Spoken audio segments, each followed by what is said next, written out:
إن الحمد لله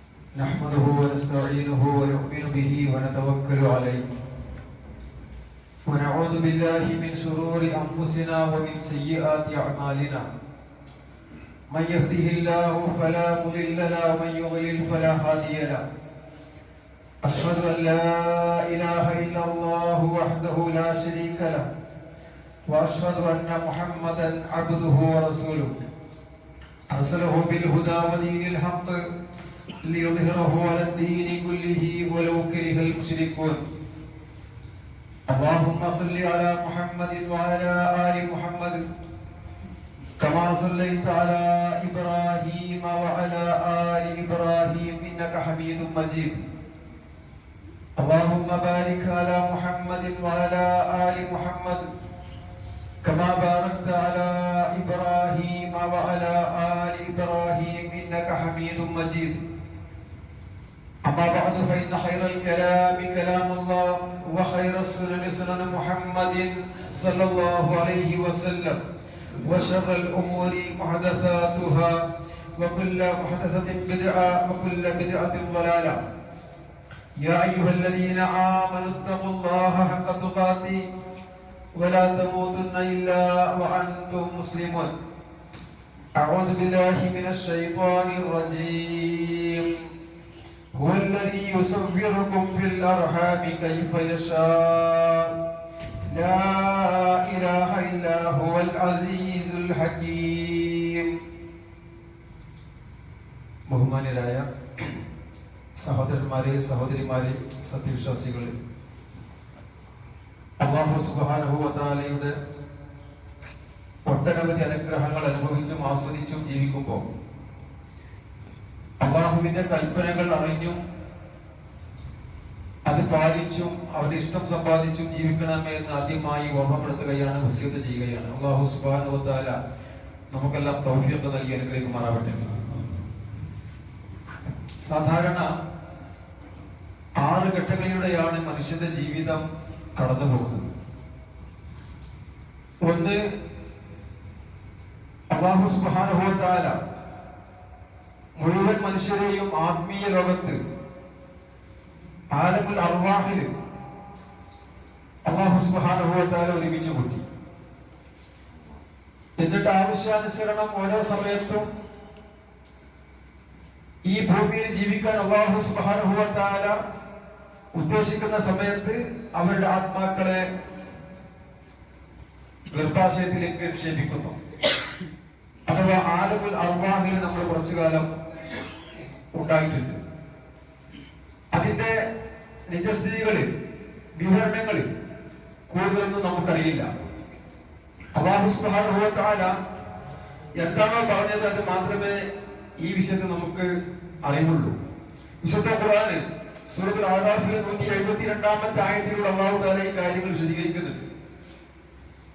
അതേപോലെ തന്നെ അതിനുശേഷം ഉമ്മയുടെ ഗർഭാശയത്തിൽ ഗർഭപാത്രത്തിൽ അഥവാ ആലമുൽ അർഹാം 9 മാസവും 9 ദിവസവും നമ്മൾ ജീവിച്ചു. ഇപ്പൊ നാം ജീവിക്കുന്നത് ആലമുൽ ദുനിയ, ഇഹലോകത്താണ്, അഥവാ ദുനിയാവിൽ. ഇൻഷാ അല്ലാഹ് ഇനിയും 2-3 ജീവിതം ഘട്ടം കൂടി നമുക്ക് കടന്നു പോകാനുണ്ട്. ഒന്ന് മരണാനന്തരമുള്ള ആലമുൽ ബർസഖ്, ഖബറിലെ ജീവിതം.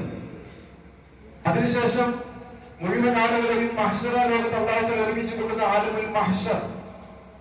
അവിടെയും ഒരുപാട് ദിവസം നമുക്ക് അറിഞ്ഞുകൂടാ, അത്രയും കഴിച്ചു കൂട്ടാനുണ്ട്. അത് കഴിഞ്ഞ് പരലോകം, യഥാർത്ഥ പരലോകം ആലമുൽ ആഖിറ. അവിടെയാണ് സ്വർഗവും നരകവും. അവിടെ പ്രവേശിച്ചു കഴിഞ്ഞാൽ സ്വർഗവാസികൾ സ്വർഗത്തിലും നരകവാസികൾ നരകത്തിലും. ഇങ്ങനെയുള്ള ഒരുപാട് ഘട്ടങ്ങളിലൂടെയാണ് മനുഷ്യന്റെ ജീവിതം കടന്നുപോയിക്കൊണ്ടിരിക്കുന്നത്. 1ഉം 2ഉം ഘട്ടങ്ങൾ കഴിഞ്ഞ് 3-ാമത്തെ ഘട്ടത്തിലാണ് നാം ജീവിച്ചുകൊണ്ടിരിക്കുന്നത്. 1-ാമത്തെ ഘട്ടത്തെ സംബന്ധിച്ച് ഞാൻ സൂചിപ്പിച്ചു. സൂറത്തുൽ അഅറാഫിലെ 172-ാമത്തെ ആയത്തിൽ അല്ലാഹു പറയുന്നു, വഇദാ ഖറ റബ്ബുക മിൻ ബനി ആദമ മിൻ ളുഹൂരിഹിം, ആദമിന്റെ മുതുകിൽ നിന്ന് ഈ ലോകത്ത് ജനിക്കാൻ ഉദ്ദേശിക്കുന്ന മുഴുവൻ ആത്മാക്കളെയും ദുർരിയത്തവും അവരുടെ സന്താന പരമ്പരകളെയും എല്ലാം അല്ലാഹു ഒരുമിച്ച് കൂട്ടിക്കൊണ്ട് വഅശ്ഹദുഹും അലാ അൻഫുസിഹിം, അവരെ സാക്ഷികളാക്കി, സ്വയം സാക്ഷികളാക്കി. എന്നിട്ട് അവർ ചോദിച്ചു, അലസ്തു ബിറബ്ബിക്കും, ഞാൻ നിങ്ങളുടെ റബ്ബല്ലയോ എന്ന് ചോദിച്ചു. ഖാലൂ ബലാ, എല്ലാ ആത്മാക്കളും പറഞ്ഞു, അതേ റബ്ബേ, നീ തന്നെയാണ് ഞങ്ങളുടെ റബ്ബ്. ഷഹീദിന അല അൻ തഖൂലു യൗമൽ ഖിയാമത്തി, ഷഹീദിന, ഞങ്ങളതിന് സാക്ഷികളാണ്, സാക്ഷ്യം വഹിക്കുന്നുണ്ട്. ഇതിനു വേണ്ടിയിട്ട് അൻ തഖൂലു യൗമൽ ഖിയാമത്തി ഇന്നാ കുന്നാ അൻ ഹാദാ ഗാഫിലീൻ, അല്ലാഹുവാണ് റബ്ബ് എന്നത് എനിക്ക് അറിയില്ല എന്ന് പറയാൻ പറ്റൂല. ലോകത്തുള്ള മുഴുവൻ മനുഷ്യരുടെയും ഉള്ളില് ഈ പ്രപഞ്ചത്തിന് ഒരു നാഥനുണ്ട്, സിദ്ധാവുണ്ട് എന്നുള്ള ഒരു വിശ്വാസമുണ്ട്. ഈ ആയത്തെ വിശദീകരിച്ചുകൊണ്ട് പണ്ഡിതന്മാരെ പറയുന്നത്, റസൂൽ സല്ലല്ലാഹു അലൈഹി വസല്ലം പറഞ്ഞിട്ടുണ്ട്, കുല്ലു മൗലൂദിൻ യൂലദു അലൽ ഫിത്ര, എല്ലാ ശിശുക്കളും കുട്ടികളും ഈ ഭൂമിയിൽ ജനിച്ചു വീഴുന്നത് ശുദ്ധമായ പ്രകൃതിയോടാണ്. ഒരു കളങ്കമില്ലാത്ത, കാപട്യമില്ലാത്ത, ശിർക്കും കുഫ്റുമില്ലാത്ത യഥാർത്ഥ തൗഹീദിലാണ് ഓരോ കുട്ടികളും ജനിച്ചു വീഴുന്നത്. ആ കുട്ടിയെ ജൂതരാക്കുന്നതും അഥവാ ബൗദ്ധ വിശ്വാസിയാക്കുന്നതും അതുപോലെ തന്നെ അവിശ്വാസിയും കാപ്പട്ടിക്കാരനും കള്ളനും കൊള്ളക്കാരനും തെറ്റായ ആളുകൾക്കാക്കി മാറ്റുന്നത് അവരുടെ മാതാപിതാക്കളും അവരുടെ കുടുംബാംഗങ്ങളും സാഹചര്യങ്ങളും സുഹൃത്തുക്കളും സന്ദർഭങ്ങളും ഒക്കെയാണ്. പക്ഷേ അല്ലാഹു സുബ്ഹാനഹു വ തആല ഈ ഭൂമിയിൽ ജനിക്കുന്ന ഓരോ കുട്ടിയെയും ശുദ്ധമായ പ്രകൃതിയിലാണ് ജനിപ്പിക്കുന്നത് എന്ന് വളരെ വ്യക്തമായി ഈ ആയത്ത് വിശദീകരിച്ചുകൊണ്ട് മുഫസ്സിറുകൾ രേഖപ്പെടുത്തുകയാണ്. ഓരോരുത്തർക്കും അറിയാം ഈ പ്രപഞ്ചത്തിന് ഒരു സിദ്ധാവുണ്ട് എന്നുള്ളത്. ഈ പ്രപഞ്ചം സ്വയംഭൂവല്ല, ഇതിന്റെ പിന്നിലൊരു സിദ്ധാവുണ്ട്. മനുഷ്യരെ സൃഷ്ടിച്ച സിദ്ധാവ് തന്നെയാണ് പ്രപഞ്ചത്തെയും സൃഷ്ടിച്ചിരിക്കുന്നത്. പ്രപഞ്ചത്തിലുള്ള സകല വസ്തുക്കളെയും സൃഷ്ടിച്ചിരിക്കുന്ന ഒരു സിദ്ധാവുണ്ട്, നേരായ ഒരു റബ്ബ്. അത് ഏത് മതവിശ്വാസിയാകട്ടെ, അയാളുടെ ഉള്ളില് ഈ ഏകനായ റബ്ബിനെ സംബന്ധിച്ചുള്ള ഒരു വിശ്വാസമുണ്ട്. ആ റബ്ബിനെ പറ്റി അറിയണമെങ്കിൽ പ്രപഞ്ചത്തിലുള്ള ഏത് വസ്തുവിനെടുത്ത് പരിശോധിച്ചാലും അതെല്ലാം ഏകനായ ഒരു റബ്ബിലേക്കാണ് ചൂണ്ടുന്നത് എന്നുള്ളത് വ്യക്തമായി നമ്മൾ മനസ്സിലാക്കണം.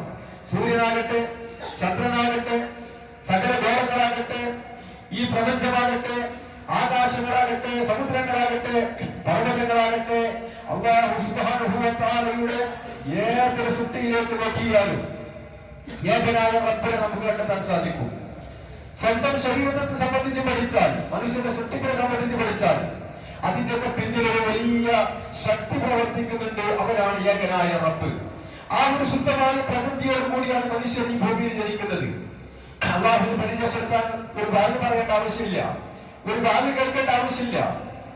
നേരെ മറിച്ച് അല്ലാഹു നൽകിയിരിക്കുന്ന കണ്ണും കാതും ബുദ്ധിയും ഉപയോഗിച്ചുകൊണ്ട് ഈ പ്രപഞ്ചത്തിലെ സൃഷ്ടികളെ കണ്ട് മനസ്സിലാക്കി ആ റബ്ബിനെ കണ്ടെത്താൻ ഏതൊരാൾക്കും സാധിക്കുന്ന രൂപത്തിലാണ് അല്ലാഹു സുബ്ഹാനഹു വ തആല മനുഷ്യരെ സൃഷ്ടിച്ചിരിക്കുന്നത് എന്ന് പറയുമ്പോൾ വിശുദ്ധ ഖുർആൻ പറയുന്നുണ്ട്, അഫലാ യൻദുറൂന ഇലൽ ഇബിലി കൈഫ ഖുലിഖത്, നിങ്ങൾ ഒട്ടകത്തെ കണ്ടിട്ടില്ലേ? ആ ഒട്ടകത്തെ എങ്ങനെയാണ് സൃഷ്ടിച്ചിരിക്കുന്നത്? വൈനസ്സമായി കൈഫ റുഫിയത്, നിങ്ങൾ ആകാശം കണ്ടിട്ടില്ലേ? ആകാശത്തെ എങ്ങനെയാണ് അല്ലാഹു ഉയർത്തിയിരിക്കുന്നത്? വൈലൽ ജിബാലി കൈഫ നുസിബത്, പർവ്വതങ്ങളിലേക്ക് നോക്കൂ, ആ പർവ്വതങ്ങൾ എങ്ങനെയാണ് അല്ലാഹു തആല നാട്ടി നിർത്തിയിരിക്കുന്നത്? വൈലൽ അർളി കൈഫ സുജിയത്, ഭൂമിയിലേക്ക് നോക്കൂ. അങ്ങനെ അല്ലാഹുവിന്റെ സൃഷ്ടികളിലേക്ക് നോക്കാനും അതിൽ നിന്ന് പാഠം ഉൾക്കൊള്ളുവാനും ഏകനായ റബ്ബിനെ മനസ്സിലാക്കുവാനും ഈ രൂപത്തിലാണ് അല്ലാഹു സുബ്ഹാനഹു വ തആല മനുഷ്യരെ സൃഷ്ടിച്ചിരിക്കുന്നത്. അതുകൊണ്ട് ഓരോ ആത്മാക്കളോടും അവസരിച്ചു, അലസ്തു ബിറബ്ബിക്കും, ഞാനല്ലേ നിങ്ങളുടെ റബ്ബ്? ഞാനല്ലാത്ത റബ്ബുണ്ടോ? നിങ്ങളുടെ റബ്ബ് ഏകനായ അല്ലാഹു അല്ലേ എന്ന് ചോദിച്ചപ്പോൾ ഖാലൂ ബലാ ഷഹീദിനാ, അതേ റബ്ബേ, നീയാണ് ഞങ്ങളുടെ റബ്ബ്, ഞങ്ങളുടെ സാക്ഷ്യം വഹിക്കുന്നു എന്ന് എല്ലാ ആത്മാക്കളും പറഞ്ഞതാണ്. എന്തിനു വേണ്ടിയിട്ടാണ്? അൻ തഖൂലു യൗമൽ ഖിയാമ, നാളെ ഖിയാമത്ത് നാളില് ഇന്നാ കുന്നാ അൻ ഹാദാ ഗാഫിലീൻ, ഞങ്ങൾക്കൊന്നും അറിയില്ലായിരുന്നു, ഞങ്ങൾക്കൊന്നും മനസ്സിലായില്ലായിരുന്നു എന്ന് ഒരാൾക്കും പറയാൻ സാധ്യമല്ല. ആ രൂപത്തിൽ അല്ലാഹു സുബ്ഹാനഹു വ തആല ഓരോ മനുഷ്യർക്കും നോക്കിക്കാണാനുള്ള കണ്ണും കേട്ടു മനസ്സിലാക്കാനുള്ള കാതും കണ്ടതും കേട്ടതും ചിന്തിക്കാനുള്ള ബുദ്ധിയും അല്ലാഹു തആല നൽകിയിട്ടുണ്ട്. അല്ലെങ്കിൽ അവരിങ്ങനെ പറയും, ഇന്നമാ അശ്റക ആബാഉനാ മിൻ ഖബ്ലു, ഞങ്ങൾ പൂർവികന്മാരായ ആളുകള്, പിതാമഹന്മാര് അവരൊക്കെയും ശുദ്ധ ചെയ്യുന്ന ആളുകളായിരുന്നു. കുന്നാദുർരിയത്തൻ, ഞങ്ങൾ അവരുടെ സന്താനങ്ങളല്ലേ. മിൻ ബഅദിഹിം, അവർക്ക് ശേഷം വന്ന സന്താനങ്ങളാണ് ഞങ്ങള്. അഫതുഹ്ലികുന ബിമാ ഫഅലൽ മുബ്തിലൂൻ, ആ പൂർവികന്മാരായ പിതാമഹന്മാര് ബുദ്ധിയില്ലാത്ത ഓരോ കാര്യങ്ങൾ പ്രവർത്തിച്ചതിന്റെ അടിസ്ഥാനത്തിൽ മക്കളായ ഞങ്ങളെ നീ ശിക്ഷിക്കുകയാണോ എന്നൊക്കെ ചോദിക്കും. അത് വേണ്ട, നിങ്ങൾക്ക് എല്ലാവർക്കും നോക്കിക്കാണാനും കേട്ട് മനസ്സിലാക്കാനും പറ്റിയ രൂപത്തില്, കണ്ടതും കേട്ടതും ചിന്തിച്ച് മനസ്സിലാക്കാൻ പറ്റിയ രൂപത്തില് അല്ലാഹു സുബ്ഹാനഹു വ തആല ഈ പ്രപഞ്ചത്തെ ശ്രദ്ധിക്കുകയും പ്രപഞ്ചത്തെ നോക്കിക്കാണാൻ വേണ്ടി ആവശ്യപ്പെടുകയും വിശുദ്ധ ഖുർആൻ നിങ്ങളിലേക്ക് ഇറക്കുകയും ഒരു പ്രവാചകനെ തന്നെയും അത് വിശദീകരിക്കാൻ വേണ്ടി നിയോഗിക്കുകയും ഒക്കെ ചെയ്തിരിക്കെ അല്ലാഹനെ അറിഞ്ഞിട്ടില്ല, അല്ലാഹനെ മനസ്സിലാക്കിയിട്ടില്ല എന്നൊരാൾക്കും പറയാൻ സാധ്യമല്ല. ഏകനായ റബ്ബിൽ വിശ്വസിക്കുന്ന രൂപത്തില് ആ ശുദ്ധമായ പ്രകൃതിയോട് കൂടിയിട്ടാണ് അല്ലാഹു സുബ്ഹാനഹു വ തആല സകല മനുഷ്യരെയും സൃഷ്ടിച്ചിരിക്കുന്നത്. അതിൽ നിന്ന് വൈദഗ്ധ്യക്കൊണ്ടാണ് അവൻ ശിർക്കും കുഫറും നിഫാഖുമെല്ലാം വെച്ചു പുലർത്തിക്കൊണ്ട് അവൻ ജീവിക്കുന്നത്. അപ്പോ അല്ലാഹു സുബ്ഹാനഹു വ തആല എനിക്കും നിങ്ങൾക്കുമൊക്കെ നൽകിയിരിക്കുന്ന കണ്ണ്, കാത്, ബുദ്ധി, ഈ പ്രപഞ്ചത്തെ നോക്കിക്കാണുവാനും അല്ലാഹനെ മനസ്സിലാക്കുവാനും അല്ലാഹനെ അംഗീകരിക്കുവാനും അല്ലാഹുവിനെ മാത്രം ആരാധിക്കുവാനുമുള്ള എല്ലാ സൗഭാഗ്യങ്ങളും നൽകിയിട്ട് അതൊന്നും ഉപയോഗപ്പെടുത്താത്ത ആളുകള് അവര് മഹാഭാഗ്യം കെട്ടവരാണ് എന്നുള്ളത്, വഴിതെറ്റിപ്പോയവരാണ് എന്നുള്ളത് കൃത്യമായി നമ്മൾ മനസ്സിലാക്കണം. രണ്ടാമത്തെ ജീവിതം നമ്മുടെ മാതാവിന്റെ ഗർഭാശയത്തിലാണ്. ഒന്നാമത്തെ ജീവിതം നമുക്കറിയാത്തതുപോലെ തന്നെ മാതാവിന്റെ ഗർഭാശയത്തിൽ നമ്മൾ ജീവിച്ചത് നമുക്ക് ആർക്കും അറിയില്ല. പക്ഷെ നിഷേധിക്കാൻ നമ്മൾ ആരുമല്ല. കാരണം നാം കണ്ടുകൊണ്ടിരിക്കുന്ന ഒരു സത്യമാണ്, ഒരു യാഥാർത്ഥ്യമാണ്. വിശുദ്ധ ഖുർആൻ അതിനെ സംബന്ധിച്ച് വ്യക്തമായി പറയുന്നു, ഗർഭാശയത്തില് മാതാവിന്റെ ഗർഭത്തില് നിങ്ങളെ രൂപപ്പെടുത്തിയവൻ ആരാണ്? അത് അല്ലാഹുവാണ്. അതിന് ഒരാൾക്കും ഒരു ബന്ധമില്ല. ഈ ലോകത്ത് നിരവധി ആളുകൾ ആരാധിക്കുന്ന ആളുകളുണ്ട്. അല്ലാഹുവിനെ പുറമെ ആരാധിക്കപ്പെടുന്ന ഒരുപാട് പുണ്യമനുഷ്യന്മാരും പുണ്യാത്മാക്കളും ഒരുപാട് ഔലിയാക്കന്മാരും ശുഹദാക്കളും സാലിഹീങ്ങളും അമ്പിയാക്കളും ഒക്കെ ഉണ്ട്. പക്ഷേ മാതാവിന്റെ ഗർഭാശയത്തിൽ നിങ്ങൾക്ക് രൂപം നൽകുവാൻ അവർക്കാർക്കും സാധ്യമല്ല, അവർക്കാർക്കും യാതൊരു പങ്കുമില്ല. മറിച്ച് ഹുവല്ലദീ, അവനാണ് അല്ലാഹ്. ആര്? ആ ഗർഭാശയത്തിൽ നിങ്ങൾക്ക് രൂപം നൽകിയിരിക്കുന്ന അവനാണ് അല്ലാഹു. കൈഫ യശാ, അവൻ എങ്ങനെയാണോ ഉദ്ദേശിക്കുന്നത് ആ രൂപമാണ് നിങ്ങൾക്ക് നൽകുന്നത്. മാതാവിന്റെ ഗർഭാശയത്തിൽ ജനിക്കുന്ന ഞാൻ ആണാകണം, അല്ലെങ്കിൽ ഞാൻ പെണ്ണാകണം, അല്ലെങ്കിൽ ഞാൻ ഭാഗ്യമുള്ളവനാകണം, ഭാഗ്യകെട്ടവനാകണം, വെളുത്തവനാകണം, കറുത്തവനാകണം, ഇതൊക്കെ തീരുമാനിക്കുന്നതിൽ ഒരാൾക്കും ഒരു അവസരവുമില്ല. മറിച്ചെല്ലാം അല്ലാഹു തീരുമാനപ്രകാരമാണ്. കൈഫ യശാ, അല്ലാഹു എങ്ങനെയാണ് ഉദ്ദേശിക്കുന്നത് ആ രൂപത്തിലാണ് ഗർഭാശയത്തിൽ അവൻ നിങ്ങൾക്ക് രൂപം നൽകുന്നത്. സുബ്ഹാനല്ലാഹ്, എന്തൊരു നല്ല വാക്കാണ്. ഗർഭാശയത്തിൽ അല്ലാഹു ഉദ്ദേശിക്കുന്ന രൂപത്തിൽ അല്ലാഹു നമ്മളെ ശ്രദ്ധിക്കുന്നു എന്നുള്ള പറയുന്നു. ലാ ഇലാഹ ഇല്ലാ ഹുവ, അവനല്ലാതെ ആരാധ്യനില്ല. അൽ അസീസുൽ ഹകീം, അവൻ യുക്തിമാനും പ്രതാപശാലിയുമാണ്. അപ്പൊ നമുക്ക് രൂപം നൽകിയിരിക്കുന്ന, നമ്മളെ സൃഷ്ടിച്ചിരിക്കുന്ന, നമുക്ക് ആവശ്യമായ സന്ദർഭത്തിൽ ആവശ്യമായ അനുഗ്രഹങ്ങൾ നൽകുന്ന ആ റബ്ബ്, അത് ലാ ഇലാഹ ഇല്ലാ ഹുവ, അവനല്ലാതെ നിങ്ങൾക്ക് ഇലാഹില്ല, നിങ്ങൾക്ക് ആരാധനയില്ല എന്ന് വളരെ വ്യക്തമായി പറയുമ്പോ ആ റബ്ബിനെ നമ്മൾ അറിഞ്ഞിട്ടില്ല, കേട്ടിട്ടില്ല, മനസ്സിലാക്കിയിട്ടില്ല എന്നൊന്നും പറയാൻ നമുക്ക് സാധ്യമല്ല. അത് വീണ്ടും പറയുന്നു, അവൻ ഉദ്ദേശിക്കുന്ന രൂപത്തിലാണ് അവൻ സൃഷ്ടിക്കുക. നമ്മൾ ഓരോരുത്തരെയും അല്ലാഹു ആണ് ഇവിടെ ജീവിക്കാൻ വേണ്ടി നമുക്ക് തീരുമാനമെടുത്തത്. നമ്മൾ ആണാകണം പെണ്ണാകണം, തീരുമാനം അല്ലാഹുവിന്റേതാണ്. നമ്മൾ വെളുത്തവനാകണം കറുത്തവനാകണം, തീരുമാനം അല്ലാഹുവിന്റേതാണ്. ആരോഗ്യമുള്ളവനാകണം വൈകല്യമുള്ളവനാകണം, തീരുമാനം അല്ലാഹുവിന്റേതാണ്. അവൻ ഉദ്ദേശിക്കുന്ന രൂപത്തിലാണ് നമ്മൾ ശ്രദ്ധിക്കുന്നത്. ചില ആളുകൾ അവൻ ആണാക്കി ശ്രദ്ധിക്കുന്നു, ചില ആളുകൾ അവൻ പെണ്ണാക്കി ശ്രദ്ധിക്കുന്നു. എല്ലാം അല്ലാഹു നൽകുന്ന ദാനമാണ്, അല്ലാഹു നൽകുന്നതാണ്. ചില ആളുകളെ ആണും പെണ്ണുമാക്കി ഇടകലർത്തി ശ്രദ്ധിക്കുന്നു. ചില ആളുകൾക്ക് ആണുങ്ങളെ മാത്രം കൊടുക്കുന്നു, ആൺകുട്ടികളെ മാത്രം കൊടുക്കുന്നു. ചില ആളുകൾക്ക് പെൺകുട്ടികളെ മാത്രം കൊടുക്കുന്നു.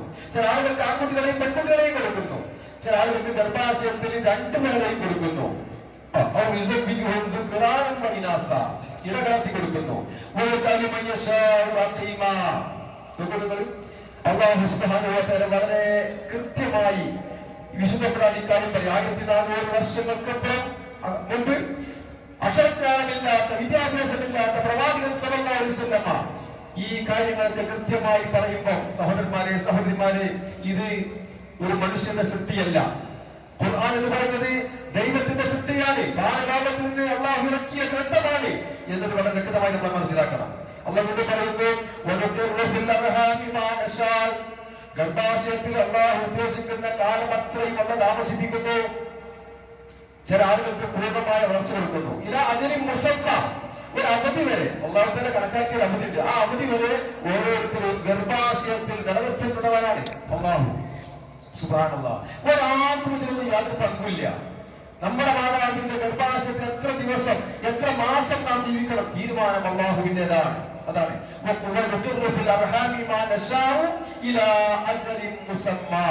ഒരു നിശ്ചിത അവധി വരെ അല്ലാഹു തആല മാതാവിന്റെ ഗർഭാശയത്തിൽ നമുക്ക് ജീവിക്കാൻ അവസരം നൽകി.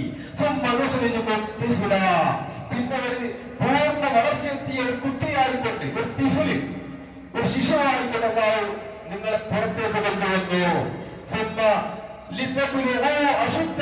നല്ല ആരോഗ്യമുള്ള പൂർണ്ണ വളർച്ചയെത്തിയ ആളുകളായിക്കൊണ്ട്, നിങ്ങൾ കൂട്ടത്തിലുണ്ട് മരണപ്പെടുന്ന ആളുകൾ, ഇവിടെ ഗർഭാശയത്തിൽ വെച്ച് മരണപ്പെടുന്ന ആളുകളുണ്ട്. ജനിച്ചതിന് ശേഷം പ്രായം ചെന്ന് അങ്ങേ അറ്റത്തെ പ്രായം എത്തുന്നതുവരെ, പ്രായം വശമായി തീരുന്നതുവരെ, സ്വന്തമായി ഒന്നും അറിയാത്ത അവസ്ഥയിലേക്ക് പ്രായം കൂടി അങ്ങനെ ജീവിക്കുന്ന ആളുകൾ നിങ്ങളുടെ കൂട്ടത്തിലുണ്ട്.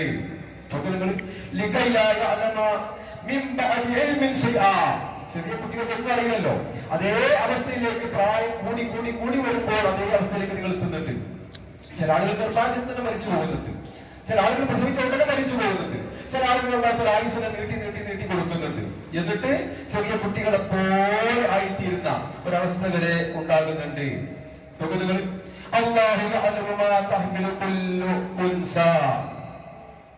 ഓരോരുത്തരും എന്താണ് ഗർഭം ചുമക്കുന്നത്, ഓരോ പെണ്ണും ഗർഭം ചുമക്കുന്നത് എന്താണ്, അത് കൃത്യമായി അറിയുന്നവർ അല്ലാഹുവാണ്. അല്ലാഹു അറിയും. ആ പെണ്ണ് ഗർഭം ധരിച്ച കാര്യം അല്ലാഹു അറിയും.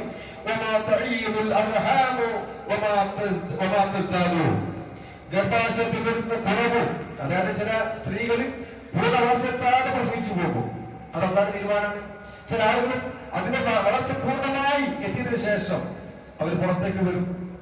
അതൊക്കെ തീരുമാനമെടുക്കുന്നത് അല്ലാഹുവാണെന്ന് പറയുമ്പോൾ ഈ സൃഷ്ടിയുടെ ഓരോ സൃഷ്ടിപ്പിന്റെയും പിറകിൽ അല്ലാഹുവിന്റെ പ്രവർത്തനമുണ്ട്, അല്ലാഹുവിന്റെ ജ്ഞാനമുണ്ട്, അല്ലാഹുവിന്റെ അറിവുണ്ട് എന്നുള്ളത് വളരെ വ്യക്തമായി മനസ്സിലാക്കണം. ഒരു സുപ്രഭാതത്തിൽ പെട്ടെന്ന് ജനിച്ചു വീണവരല്ല നമ്മളാരും. അതുപോലെ ഈ പ്രപഞ്ചം ഒരു സുപ്രഭാതത്തിൽ പെട്ടെന്നുണ്ടായതല്ല, എല്ലാം അല്ലാഹുവിന്റെ തീരുമാനപ്രകാരമാണ് നമ്മൾ മനസ്സിലാക്കുക. അതുപോലെ നമ്മൾ ജീവിക്കുന്ന ഈ മൂന്നാമത്തെ ജീവിതം, നിങ്ങൾ അറിയണം, ഈ ദുനിയാവിലെ ജീവിതം എന്ന് പറയുന്നത് ദുനിയാവിലെ ജീവിതം അത് കുറെ കളിയും തമാശ ഉണ്ടാവും. ദുനിയാവ് എങ്ങനെയാണ് അല്ലാഹു സംവിധാനിച്ചിരിക്കുന്ന ആ രൂപത്തിലാണ്. അറിയണം, മനസ്സിലാക്കണം. ദുനിയാവിൽ കുറെ കളിയും ചിരിയും തമാശയൊക്കെ ഉണ്ട്, കുറെ അലങ്കാരങ്ങളും, കുറെ പെരുമ നടിക്കൽ,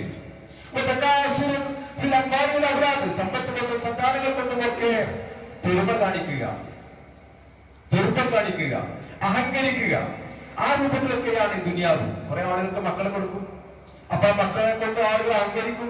കുറെ ആളുകൾക്ക് സമ്പത്ത് കൊടുക്കും, അപ്പൊ സമ്പത്ത് കൊണ്ട് പെരുമ കാണിക്കും, അഹങ്കാരം കാണിക്കും.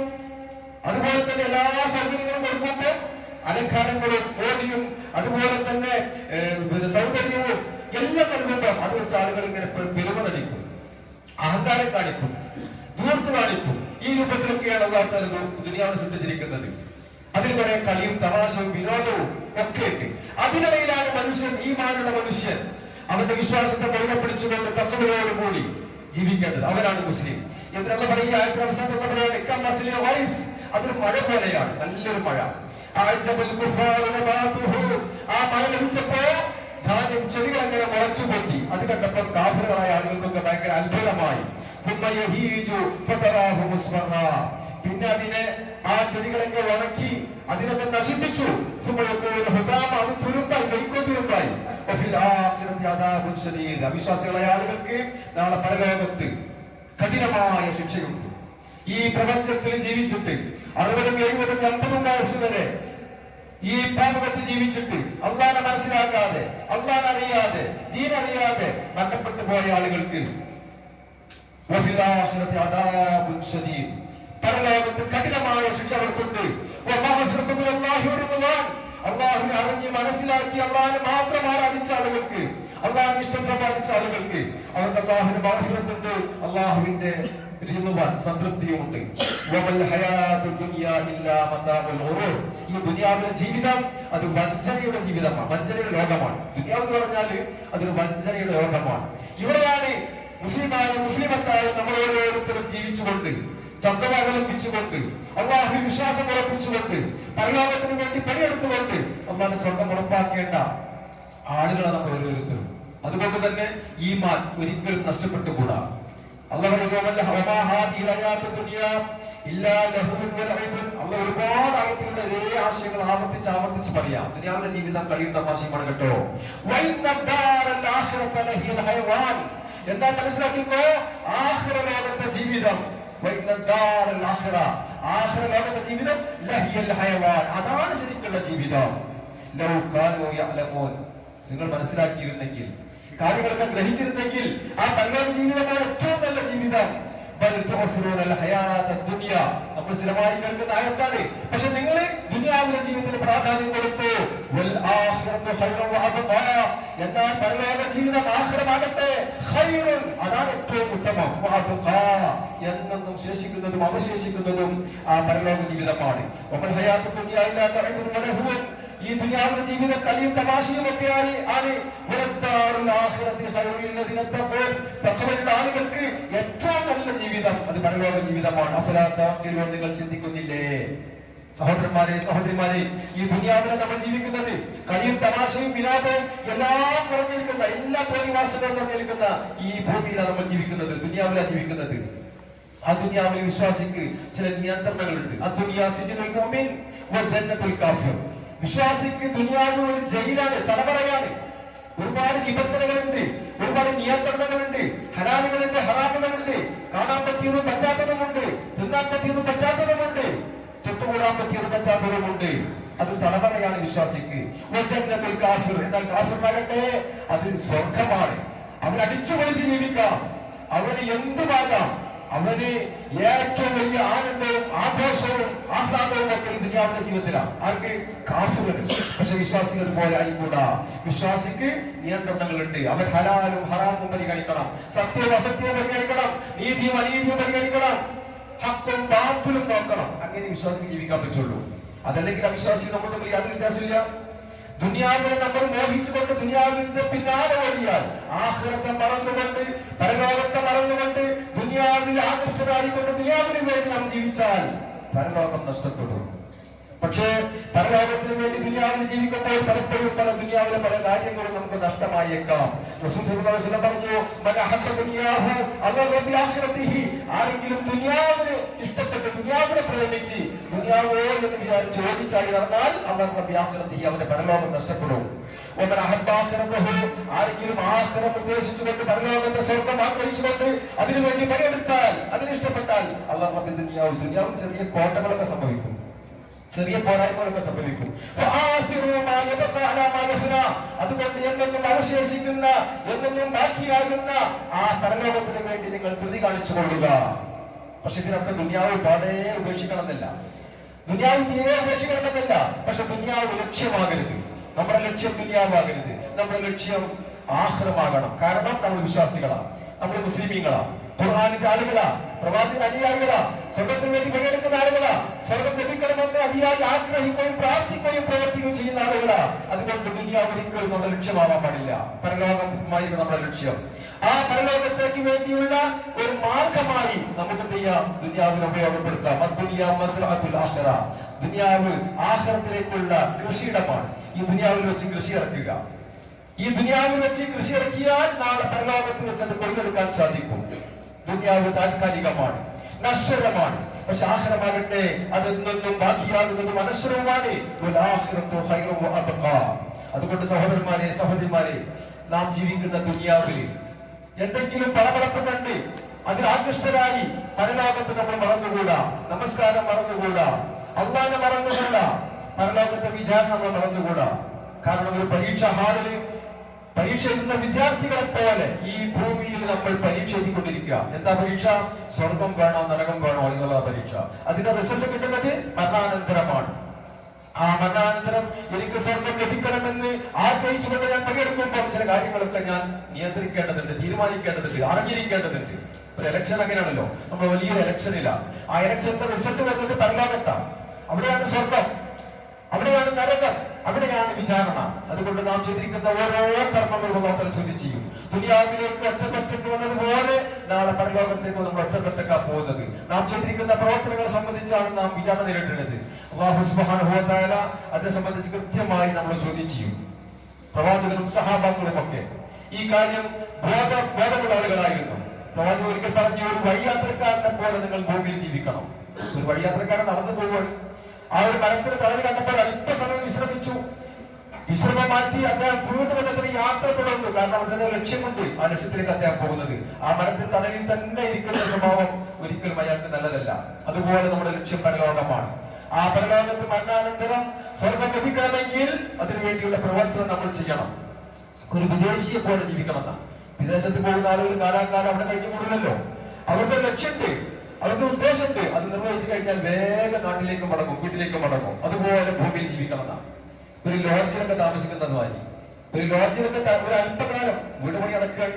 അപ്പൊ തൽക്കാലം കുറച്ചു കാലത്തേക്ക് ഒരു ലോഡ്ജിൽ നമ്മൾ താമസിച്ചാല് ആ ലോഡ്ജിൽ തന്നെ കഴിഞ്ഞുകൊണ്ടൊരു അവസ്ഥ നമുക്ക് ഉണ്ടാവില്ല, ആ ചിന്ത ഉണ്ടാവില്ല. അത് എത്രയും പെട്ടെന്ന് ആ ലോഡ്ജ് ഉപേക്ഷിച്ചുകൊണ്ട് നമ്മൾ തിരിഞ്ഞു പോകും.